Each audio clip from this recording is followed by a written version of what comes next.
Nessa aula de hoje, como as imagens que você acabou de observar, vamos tentar discernir para você a diferença entre processos que acontecem muito rapidamente e alguns processos que acontecem lentamente. A exemplo, aquela tartaruga que estava andando e os carros de corrida com alta velocidade. Dessa forma, a gente faz essa analogia dentro da química com as reações químicas ou fenômenos químicos. Hoje, é de uma importância vital controlar e observar essas reações, pois existem necessidades, muitas das vezes, de fazer com que essas reações sejam muito rápidas e, muitas das vezes, torná-las mais lentas, para que possamos, com esse controle, dominar o processo todo de fenômenos e ocorrências na natureza. Veja só, um exemplo típico disso na química é você observar o crescimento populacional em ordem geométrica e a quantidade de comida não acompanhar. Quimicamente falando, se você controla reações que, por exemplo, amadureçam frutas com maior rapidez, legumes, você poderia aumentar a quantidade de alimento para as pessoas. Observe esse texto a seguir. No nosso dia a dia encontramos todo tipo de reações, rápidas ou lentas. Por exemplo, a corrosão de objetos de ferro leva anos para ocorrer. Um explosivo em ação leva segundos. A nossa digestão, em média, leva horas para ocorrer. Se você pensar no petróleo, levou séculos para se formar. Outro processo muito lento seria a formação de estalactites e estalagmites. Desta forma, seu estudo e controle são muito importantes para a nossa vida. Você observou nesse texto que a importância de entender e trabalhar os fenômenos químicos ou reações químicas é de vital importância para a gente. Hoje você viaja por esse país e vê em grutas, por exemplo, a formação dessas estalactites e estalagmites que levam anos para acontecer. Você, por outro lado, vai à sua casa de praia, vai a algum lugar desse tipo e vê a corrosão dos materiais, os objetos enferrujando, dobradiças, portas, portões. Se a gente pudesse controlar para que isso acontecesse com menor frequência, com certeza a durabilidade desses produtos seria muito maior. Daí a importância do estudo de hoje, a cinética química. Qual seria então o conceito de cinética química? Estuda a velocidade das reações químicas e os fatores que a influenciam. Veja só, domingo, sol, praia, você fez aquele churrascão. Aí você preparou a maionese e deixou ela em cima da mesa lá preparada. O que vai acontecer? Se deixar debaixo do sol, ela vai esquentar e vai estragar. Por quê? Porque o calor que agita as moléculas, você sabe que calor excita, e quanto mais excitadas as moléculas ficarem, mais elas se agitam. O que ocorre? Faz com que as moléculas da maionese, em contato com o oxigênio do ar, reajam e produzam substâncias que são nocivas, que estragam o produto. E aí o que você faz? Leva aquele isoporzão e bota ela no gelo. Ou seja, ela não vai mais estragar naquele momento. Por quê? Como você abaixou a temperatura, você fez com que as moléculas agitassem menos e demorassem com isso muito mais tempo para reagir.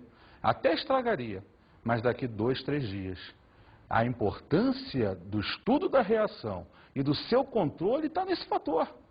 Se você tem essa noção que se botar no gelo conserva o alimento, você está estudando um fator que vai ser propício a você conservar mais aquele teu produto.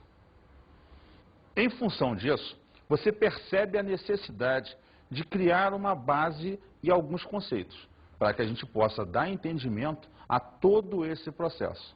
Daí, vamos descobrir e trabalhar esse primeiro conceito, que é entender o que é velocidade. A nível de cinética, existem 2 tipos de velocidades para serem trabalhados. O primeiro deles é a velocidade média.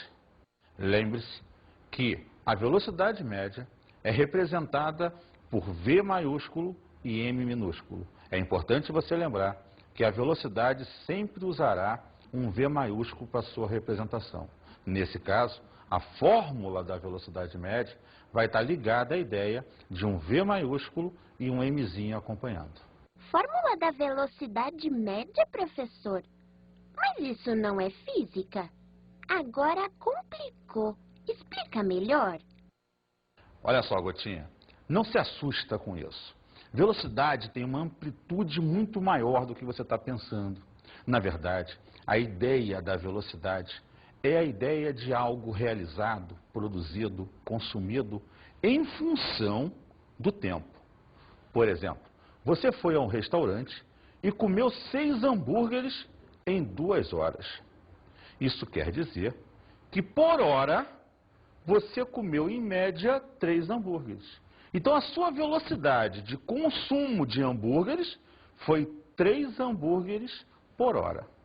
Exemplo, você pôde ir para casa e ficou de fazer hoje, Gotinha, lembra? Os 10 exercícios que eu te passei. Mas você levou 2 horas para fazer os 10 exercícios. Isso quer dizer que, em média, você fez 5 exercícios por hora. Então, a velocidade ela tem uma amplitude muito grande. Ela vai desenvolver a ideia do quanto você realiza, do quanto você produz, ou mesmo do que você consome em função do tempo, que pode ser hora, minuto, segundo, não importa. Não importa que você transmita uma média do que você quer representar.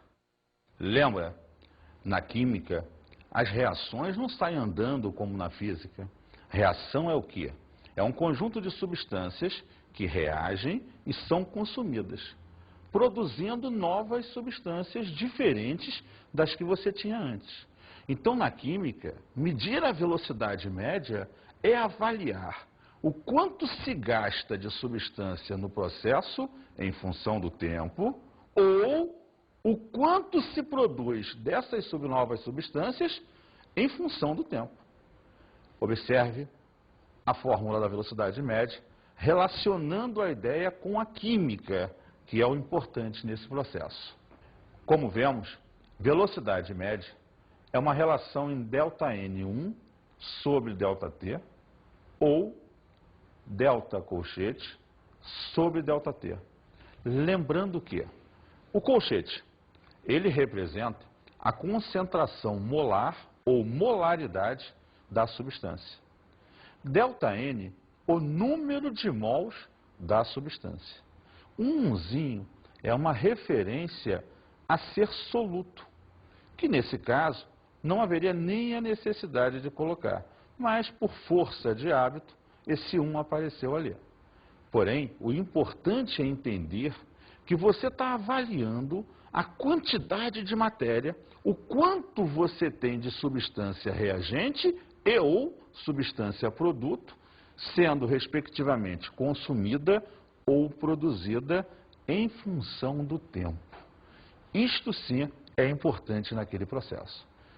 Veja só, a fórmula retrata então aquilo que lá atrás a gente tinha falado. Qual é a média de gasto ou produção de uma substância em função do tempo? Por isso o módulo. Você percebe o uso do módulo quando você lembra que, quando trabalha-se com o reagente, essa substância vai sendo consumida no processo. Então, a cada momento, eu tenho menos substâncias do que eu tinha antes. Portanto, o valor final sendo menor que o início, quando se faz uma variação, vai gerar um número negativo. E como a velocidade não é negativa, a gente expressa o sinal de menos apenas para a referência de que estamos nos relacionando a reagentes e que esses estão sendo consumidos no processo. Relembrando então, ΔN1 é a variação do número de mols, delta colchete, a variação da concentração molar ou molaridade. Lembre-se, você tem 2 maneiras de determinar a velocidade. Eu tinha te dito isso. a velocidade média e a chamada velocidade instantânea na física. Só que na química, assim como lá, a gente não precisa numericamente essa velocidade instantânea. A gente expressa usando a lei de ação das massas ou a lei de Gutenberg e Walsh. Esses cientistas estudaram como a reação acontecia e observaram que essa reação está diretamente ligada aos reagentes. Então temos aí a equação da velocidade. Acompanhe esse texto. A velocidade da reação é diretamente proporcional à concentração dos reagentes elevado aos seus coeficientes. Veja, eles então mostram que o necessário é que você compreenda que são os reagentes que vão colidir, que vão quebrar ligações, que vão processar toda a ideia da produção de novas substâncias. Porque você sabe, Lavoisier já dizia, na natureza nada se cria, nada se perde, tudo se transforma. Então os átomos que compõem os reagentes, uma vez quebrados e soltos, vão se reorganizar gerando produtos. Então os produtos são consequência do teu processo e vão depender diretamente dos reagentes e da quantidade de reagentes. Por isso você trabalha a concentração